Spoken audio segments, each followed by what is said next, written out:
और कुएं मिले हैं। लगातार इस तरह का अभियान जो अभी तक चल रहा है, तो इस अभियान को आप कैसे देखती हैं? देखिए, मुझे लगता है बहुत ही इन सब चीजों की कोई जरूरत नहीं है, क्योंकि हमारे देश का जो कानून है सभी को उसका पालन करना है। प्लेसेस ऑफ वर्शिप एक्ट है, इसीलिए लाया गया था कि जो राजशाही शासन है उस दौरान जो हुआ, व्यवस्थाएं बदल जाती थी, जो भी राजा बनता था वो अपने हिसाब से व्यवस्था बदल देता था। लेकिन अब हम एक रिपब्लिक हैं, अब हम एक लोकतंत्र हैं। अब यहाँ पर किसी का राज नहीं है, किसी की तानाशाही नहीं है। तो अब जो नियम कानून किताब में लिखे गए हैं उसी हिसाब से सबको चलना पड़ेगा, संविधान के हिसाब से। और संविधान में प्लेसेस ऑफ वर्शिप एक्ट है, तो जो चीज जहाँ पर 47 में थी, जो भी गिरजाघर, जो भी मंदिर मस्जिद था, वो उसी हालात में रहना चाहिए। जो यूपी सरकार के एक मंत्री हैं, वो जो मौजूदा सांसद हैं संभल के, उनके लिए कह रहे हैं कि अगर वो नहीं संभले तो आजम खान जैसा हाल होगा।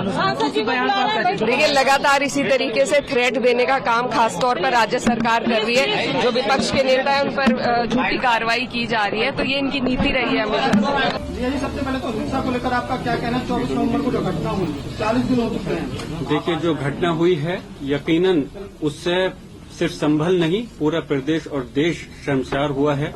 जो इस प्रकार की घटना यहाँ संभल में अंजाम दी गई है, और ये हकीकत है कि संभल अति संवेदनशील जगह रही है, और यहाँ पर पहले जरूर आपस में लोगों का इख्तलाफ था, झगड़े थे, लेकिन ये भी एक हकीकत है कि 29 साल से यहाँ पे कोई हिंदू मुसलमान का कोई फसाद नहीं हुआ।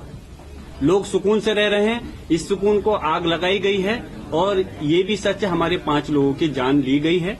हमने उसकी आवाज को, हमारे नेता माननीय राष्ट्रीय अध्यक्ष अखिलेश यादव जी और पूरी पार्टी ने, हमने संसद के अंदर दोनों सदनों में, हमारे प्रोफेसर रामगोपाल यादव जी ने, सब लोगों ने मिलकर माननीय सांसद जी ने उठाया, और विधानसभा के अंदर जो अभी आपके सामने हमारे माननीय विपक्ष के नेता माते प्रसाद पांडे जी और अभी विधान परिषद के हमारे नेताजी बोल रहे थे, पूरी मजबूती से संभल के लोगों की हक की आवाज के लिए उठाने का काम किया। हम लोग सिर्फ ये चाहते हैं, अफसोस इस बात का है कि हमारी लोगों की हत्या हुई और हमारे लोग ही के खिलाफ मुकदमा दर्ज किया गया। ये कैसा इंसाफ है?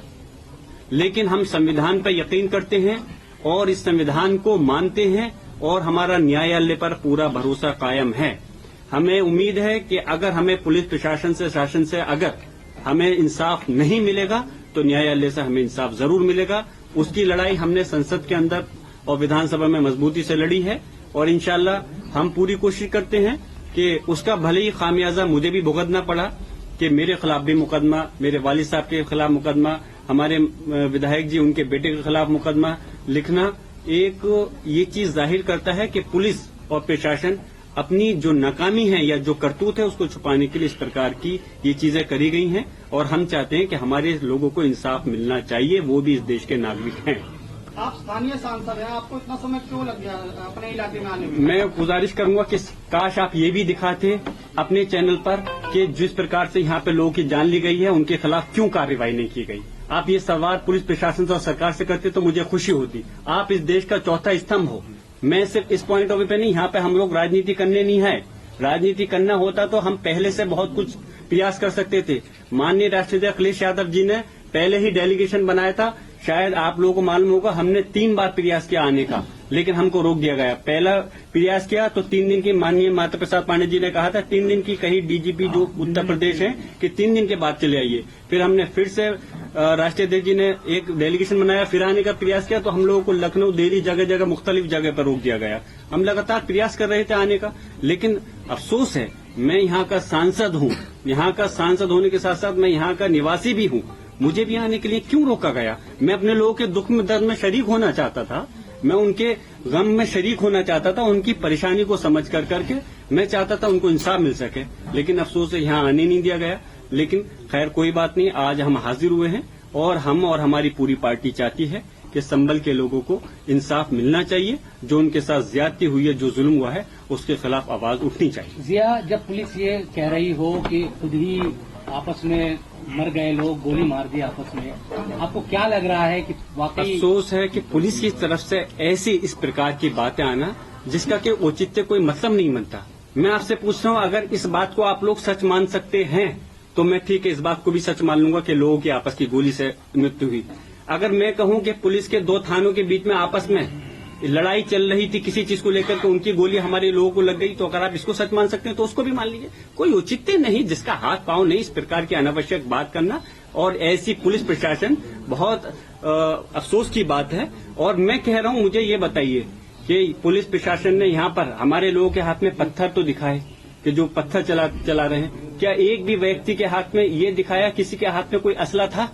कोई वीडियो दिखाई? उनके तो ड्रोन कैमरे भी चल रहे थे, क्योंकि हमारे लोगों ने कोई तैयारी नहीं थी, सिर्फ वो वहां पर गए थे इसलिए कि क्यों दोबारा से सर्वे किया जा रहा है, इस चीज को जानना चाहते थे। उसके एवज में उनको पता नहीं था कि इस प्रकार का हमला उन लोगों के ऊपर, जो निहत्थे लोग वहां गए थे, ऐसी कार्रवाई हो जाएगी और हमारे 5 लोगों की जान ले ली जाएगी। जान तो सिर्फ 5 लोगों की गई है, लेकिन घायल 2 दर्जन से ज्यादा लोग घायल है जिनके ऊपर वो हुआ है। अफसोस है कि जैसे अभी हमारे लाल बिहारी साहब, हमारे नेता प्रतिपक्ष विधान परिषद ने कहा कि उन्हीं के गोली लगी और कोई मुकदमा अभी तक नहीं। कैसे हम लोग करें? जो लोग मुलजिम हैं, जिनके हम उंगली उठा रहे हैं कि उन्होंने गोली चलाई है, हम कैसे उम्मीद करें कि हमें इंसाफ मिलेगा? लेकिन हम फिर से मैं कहता हूं, हमें इस देश के संविधान पर, न्यायालयों पर भरोसा है, हमें उम्मीद है कोर्ट से इंसाफ हमें जरूर मिलेगा। यहाँ पर जो FIR है उनको लेकर क्या कहेंगे? बिजली चोरी की भी FIR है, हिंसा को लेकर भी FIR है। कल को ये भी कह सकते हैं कि पुलिस का डंडा खो गया तो उन्होंने सांसद जी ने चुरा लिया। कल को ये भी कह सकते हैं कि क्या कहते हैं, मीडिया का कोई कैमरा चोरी हो गया तो सांसद जी ने चुरा लिया। इन लोगों से कोई भी ये सिर्फ और सिर्फ इस प्रकार के जो काम कर रहे हैं, अपनी नाकामी को छुपाने के लिए इस टाइप की चीजों कर रहे हैं।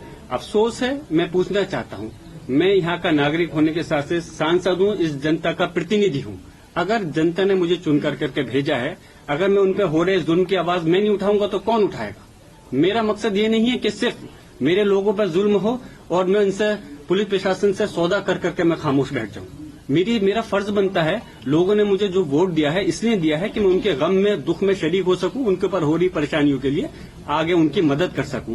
उसी के तहत मैंने अपनी आवाज को बुलंद किया। उस आवाज को दबाने के लिए पुलिस प्रशासन ने इस काम को काम किया। मेरे खिलाफ झूठे मुकदमे लिखे हैं, जैसे माननीय अभी हमारे राष्ट्रीय अध्यक्ष जी ने भी इस बात को कहा है, अखिलेश यादव जी ने, कि जब मैं वहां मौजूद नहीं था तो कैसे ये घटना घट गई और कैसे मेरे पर मुकदमा लिख गया। आपसे मैं मीडिया वालों के माध्यम से कहना चाहता हूं कि अगर मेरी मानसिकता ये होती, मेरी सोच होती कि मैं इस प्रदेश का संभल के उसमें आग लगाना चाहता हूं, तो पहले से तो ताकत में हम दादा मोहतरम के टाइम से सबसे रहे। 29 साल से क्यों यहाँ पर दंगा फसाद नहीं हुआ?